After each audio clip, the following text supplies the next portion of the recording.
Continue taking a look at mine workers' rights and working conditions as the Sibanye-Stillwater strike enters its third month next week, Monday. We'll also question the relevance of trade unions in South Africa. We're joined by David van Wyk, mining expert at Benchmarks Foundation. Thank you very much for availing yourself this afternoon. Perhaps in trying to answer that question on the relevance of unions in the country, maybe let's just talk through the history of unions and mining in South Africa.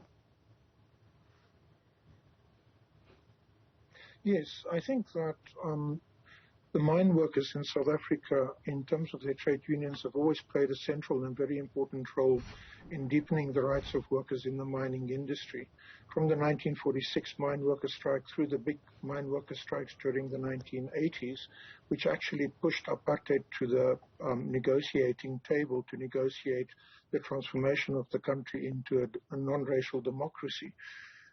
So I think that we cannot deny that trade unions and mine workers have played an important role. However, since 1994, trade unions have become eroded because of labor broking and subcontracting taking place in mines, but also because of the declining mining industry as minerals become depleted. However, we do have situations where for example, with the current international crisis, we are having the price of gold shooting up suddenly to $1,895 per ounce, which is almost 30,000 rands per ounce. And a company like Sibanye making huge profits over the last 2 years, in fact, registering a profit of 379 rands and 84 or 379.84% in 2020 and 36.16% in 2021. You know, so at the moment, the gold mining industry in South Africa is making huge profits, and this is probably the reason why the trade unions are up in arms, and we see the situation that developed yesterday. I think workers do need unions in all sectors of the economy to protect their rights, and I think that we must understand that the ruling party in this country is an alliance of the Congress of South African Trade Unions, the Communist Party, and the African National Congress, and as such, it has an obligation to the workers who voted into power time and again after every election. It is, in fact, COSATU that gets mobilized, and the thousands of workers in the NUM and so on that go out and vote for the African National Congress for it to get back into power. So for the African National Congress not to take workers seriously, I think is a huge, big problem. And that contradiction at some point was going to explode, and we saw that happening yesterday. You speak on the authorities of the day. They go through great pains to always say that we need to create a conducive environment for business to operate. You speak of this particular company making big profits and others with the CEO getting some 300 million rand in 2021. How do you reconcile this with what people are getting on the ground? And do we need to maybe reimagine how or what kind of environment is created for people who are actually working, not just on safety, but also in terms of fair remuneration? Well, I think so, yes. Entry level at gold mining companies at the moment is 5,800 rands a month, and the higher level for blue-collar workers is 9,000, which is far below the 12,500 that is the entry level at platinum mines. Even though platinum is not doing so well at the moment, platinum is sustaining a much higher level of income for platinum mine workers than for gold mine workers, and I think that's a discrepancy.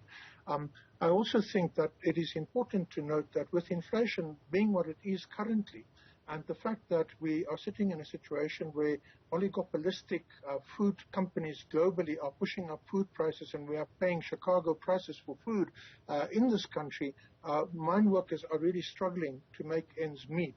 And the conditions in mining towns and in mining communities are really dire. I think we are heading 10 years after Marikana for another showdown at some point this year where we're going to see the conflict becoming violent again. The conditions that we see in mining towns are absolutely appalling. And this is despite massive profits being made by the companies and the kind of remuneration that CEOs are giving themselves. You mentioned earlier on that what we saw yesterday was some time coming, and you talk of the ANC having a need to do something before we get into a more explosive situation. What is that something that needs to be done? Well, I think that the mining industry and the government usually responds to these contradictions by militarizing mine security and putting the police on high alert, as they've done in Rustenburg yesterday and continuing today. And that's not the solution.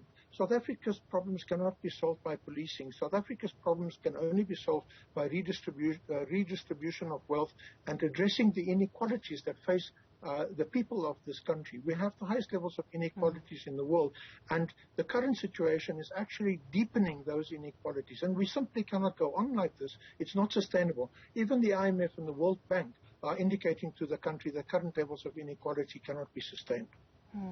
And that's just it. On your point that this is not sustainable, it's not just in the mining industry, right? But when we saw the scenes from yesterday where that event was delayed by some 5 hours, when it eventually went ahead, even the police could not stop those people who felt like they are being taken for granted and their voices are not being heard.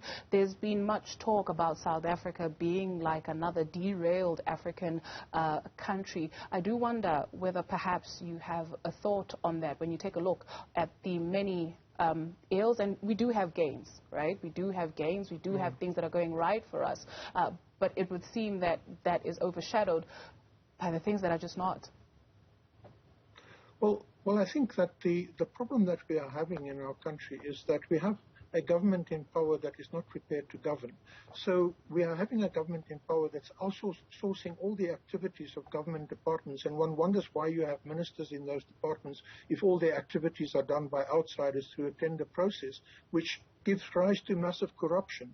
It also gives rise to the destruction of infrastructure, because when infrastructure is destroyed, people know that there will be tenders to replace that infrastructure. We see that with rail infrastructure in the country at the moment. Rail and road infrastructure in this country is absolutely critical for the success.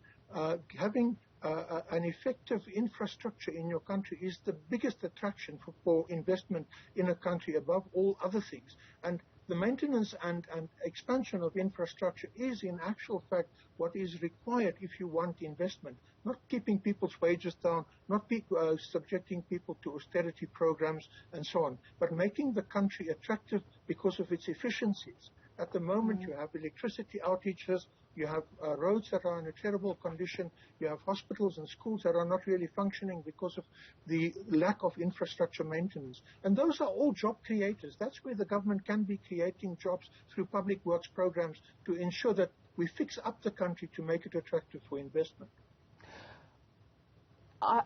Are we helpless, you and I? South Africa has a very active civil society space that even challenges government and will challenge some of the decisions and take them to court.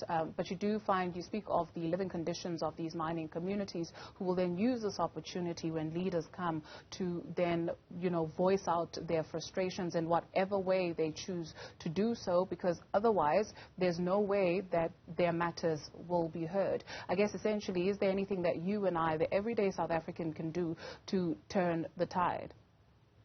Well, I think that we need to deepen participatory democracy, and so that means creating structures in communities such as community mining forums or community development forums and so on, organizing communities into business units such as cooperatives and so on to take advantage of opportunities that are afforded, for example, by the rehabilitation of mine waste and by the reparation of the environment and so on destroyed by mining, because mining companies do not actually properly close and improve the environment and so on. We need to force mining companies to actually fund concurrent economic activities for a post-mining society in this country. And we need to mobilize people in their communities to actually prepare themselves to take advantage of those concurrent economics that is there.